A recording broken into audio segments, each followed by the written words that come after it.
میری تو حاضری ہے، لگ بھگ 1 سال 1.5 سال ہو گیا کہ اپنے آپ کو ویک محسوس کر رہے ہیں۔ کئی بار بات بھی ہوئی تو ایک جملہ ہو رہا ہے وہاں صاحب یہ سب کیا ہے، وہ خود پہ مہربانی، اپنے گھر والوں کے اوپر بھی مہربانی،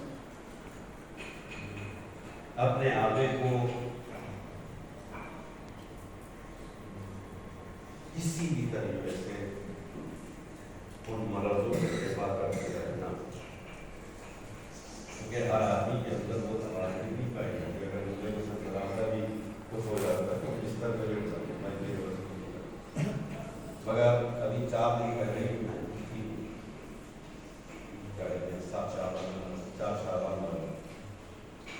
بابو ربائی سے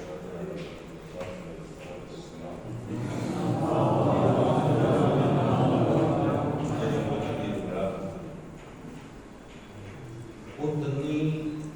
ناقوانی اور کمزوری کے بعد بھی محفل میں آنا اور پوری محفل کے اندر بیٹھے رہنا، جس سے ہم لوگ نہیں بیٹھ پاتے، جن کے پاس ماشاءاللہ سے توانائی ہے وہ بھی بار بار ان کی بات کرے جاتے ہیں، مگر وہ پوری محفل جیسے بیٹھے تھے ویسے ہی بیٹھے رہے۔ یعنی جلیل جی کے عشق اہل بیت اس حد تک ہونا ہے کہ اگر ایک بار ہم اس میں آ گئے ہیں تو پھر دنیا داری کے لیے ہمیں باہر نہیں جانا، اس سے اہل بیت ہی رہ کے اپنا وقت۔ بس میرے عزیزوں چونکہ وقت اتنی اجازت نہیں دے رہا ہے، کہنی تو بہت ساری باتیں تھی، میں بس ایک آخری جملہ کہہ رہا ہوں، وہ ہمیشہ میرے لیے بھی حال بن رہے ضروری بات ہوتی، کیونکہ جب میں یہاں آیا تھا تو میرے کرنا بھائی گئے تھے میرے پاس اور ہمیشہ کہتے تھے ماں صاحب آپ کبھی بھی خود کو اکیلا مت سمجھیے، اور یہی ہوتا ہے انسانی جو بھارت دینے کے لیے ہوتا ہے وہ اور کوئی چیز نہیں، یہ ہوتی ہے کہ آپ ایک جملہ بول دیں، اسی جملے کے اندر بہت سارے مانا ہوتے ہیں، بس بڑے ہوتے ہیں، مگر کیا کیا جائے، موت تو ایک نہ آج بھی نے کسی کا جنازہ اٹھایا، کل بھی ہمارا جنازہ اٹھایا، آج ہم کسی کی میت میں شامل ہوئی، کل کوئی ہماری میت میں شامل ہوگا۔ مجھے بچوں کے لیے جملہ کہوں گا کہ واقعہ آپ کے والد نے بہت بڑا کام کیا، تو ایسا نہیں ہے کہ آپ کو بے سہارا چھوڑ دیا، بلکہ آپ لوگوں کو اس طریقے کا بنا دیا ہے کہ آپ خود اب دوسروں کو بے سہارا ہیں۔ یہ دنیا آتی جاتی رہے گی، مگر کہیں نہ کہیں کل آنے والے دور میں کتابوں کے اندر یہ نام جو ہمارے شاعر یقیناً موجود رہے، اور انسان کا جو عمل ہے شاید وہ کسی کو یاد نہ رہے، مگر جو ہاتھ سے لکھ دیا ہے اسے کبھی کوئی مٹا نہیں۔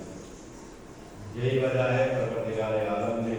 ہمیں تو دنیا کے اندر جینے کا ایک راستہ دیا ہے، وہ بہت ساری آپ اگر کتاب پڑھیں اور بہت ساری ادیبوں کی کتابیں ہیں، وہ یہی کہتے ہیں کہ دنیا میں انسان کا بدن مٹتا ہے مگر جو ہاتھ سے لکھ کے چلا جاتا ہے وہ کبھی نہیں۔ ہاں مگر ایک بات جو ہے کہ یاد آئی، جب بھی گھر کے اندر جائیں گے تو پتہ چلے گا کہ اس جگہ پر ابا ہوتے تھے، اگر آپ اس جگہ کے اوپر ہمیشہ ابا کٹوٹ طریقے سے پڑے رہتے ہیں، مگر میں ایک جملہ پھر اور کہوں گا، پھر بھی خدا کا شکر ادا کروں کہ آپ نے اپنے گھر ہو کر اپنے والد کے جنازے کو، آپ کے والد خوش نصیب کہ ان کا جنازہ اٹھانے کے لیے، اور یہ بھی خدا کا شکر ہے، قسم خدا کی کرم ہے خدا کا کہ 4 کنکھا دینے کی بھی 4 بیٹے جب جنازہ اٹھتا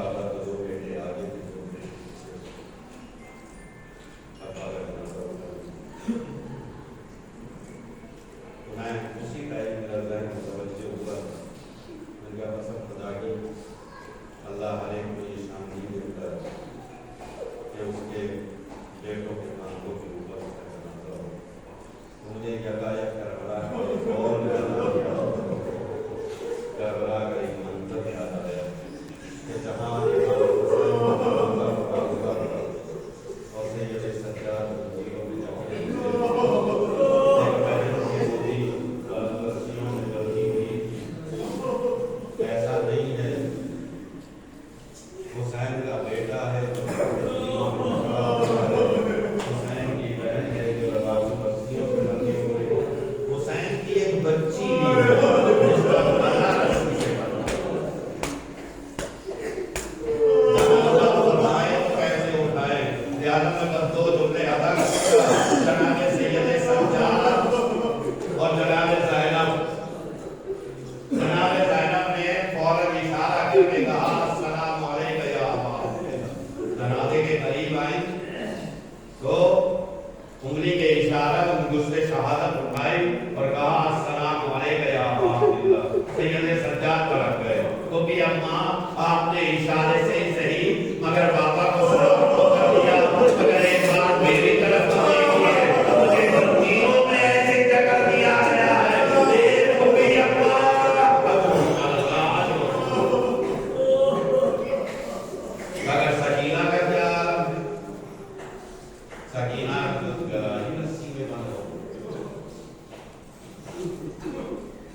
جس کا